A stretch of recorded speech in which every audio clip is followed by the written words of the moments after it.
নমস্কাৰ আপোনালোকৰ কাৰণে এটি গুৰুত্বপূৰ্ণ ইনফৰমেশ্যন লৈ আহিছোঁ।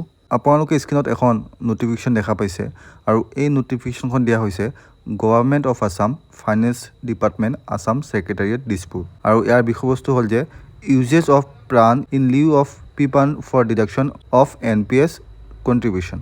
মানে এতিয়াৰ পৰা PRAN permanent retirement account number যি নেশ্যনেল পেঞ্চন ছিষ্টেমৰ অন্তৰ্গত চেণ্ট্ৰেল ৰেকৰ্ড কিপিং এজেঞ্চি চমুকৈ CRA দ্বাৰা নিযুক্ত হয় তাকেই একমাত্ৰ চিনাক্তকৰণ নম্বৰ হিচাপে ব্যৱহাৰ কৰা হ'ব NPSৰ অধীনত কৰ্মচাৰী আৰু চৰকাৰৰ অৱদান কেতনিৰ বাবে। এয়া হ'ল নতুন নিয়ম। PPAN permanent pension account number এতিয়া ব্যৱহাৰ নহ'ব। পুৰণি পদ্ধতিত আছিলে যে আগতে প্ৰাণ নাম্বাৰ নোহোৱা অৱস্থাত PPAN ব্যৱহাৰ কৰি অৱদান ক্ৰেডিট কৰা হৈছিল। এতিয়া এই পদ্ধতি সম্পূৰ্ণৰূপে বন্ধ কৰা হ'ল।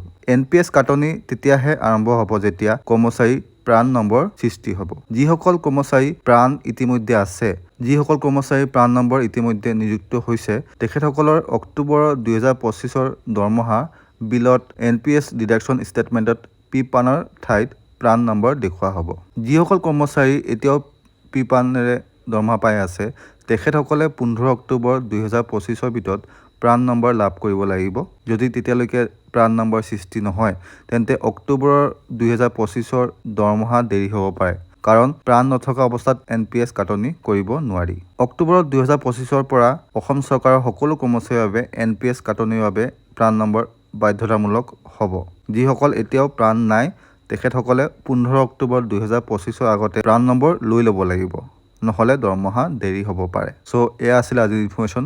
আশা কৰিছোঁ আপোনালোকে মোৰ ভিডিঅ'টিৰ সাৰাংশখিনি বুজি পাইছে। আপোনালোকে অতি সোনকালে গৈ, যদি আপোনালোকৰ প্ৰাণ নম্বৰ ক্ৰিয়েট হোৱা নাই, আপোনালোকে নিৰ্দিষ্ট ট্ৰেজাৰী অফিচত গৈ প্ৰাণ নম্বৰ ক্ৰিয়েট কৰাৰ কাৰণে যা যোগাৰ চলাব 15 অক্টোবৰৰ ভিতৰত, নহ'লে আপোনালোকৰ অক্টোবৰ মাহৰ দৰমহা দেৰি হ'ব পাৰে। ধন্যবাদ। আজিলৈ আহিছোঁ, লগ পাম আন এটি ভিডিঅ' লৈ। তেতিয়ালৈকে stay fit, stay healthy. Bye bye. জয় আই অসম, জয় হিন্দ।